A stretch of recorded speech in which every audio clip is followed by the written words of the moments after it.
The world is so much bigger than the maps in my head. Thumbelina walked through a forest of golden weed, where the stalks were like skyscrapers reaching for the clouds. She didn't know the way home anymore, only the way forward. One day she saw a man standing in the middle of the field. She ran toward him shouting, "Help me," with all her might. But as she got closer, she saw his eyes were made of buttons. He wore a tattered hat and a flannel shirt stuffed with straw, and crows sat on his wooden shoulders, mocking the silence. He was just a scarecrow, smiling a smile that meant nothing. The summer days were kind, and the sun was a gentle friend. She never felt the ache of hunger in her small belly. A single drop of dew on a clover leaf was her morning tea.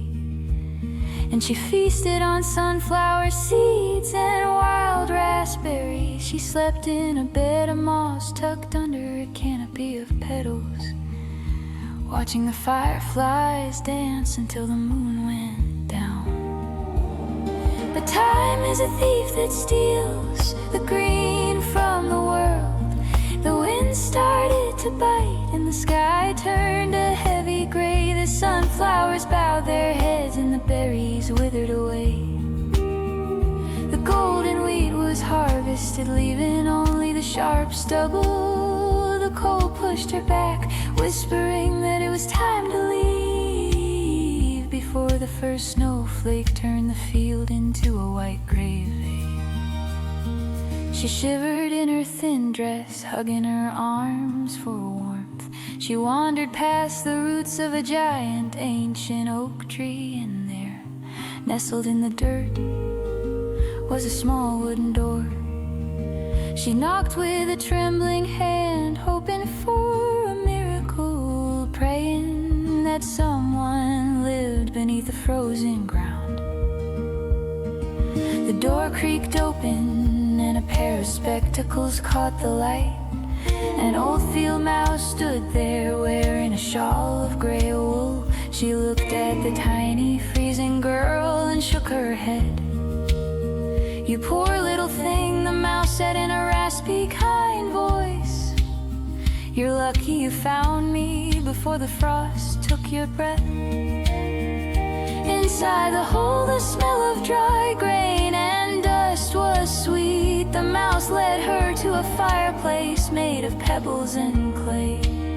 She gave her a thimble of hot barley tea to warm her soul, and a pile of corn husks to rest her tired, aching bones. The wind howled outside, but the door was shut tight, protecting the secrets of the earth from the winter night.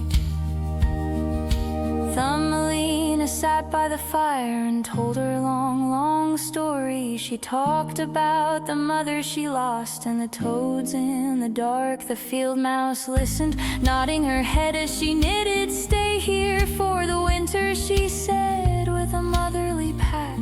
"I have plenty of room and I like the sound of your voice."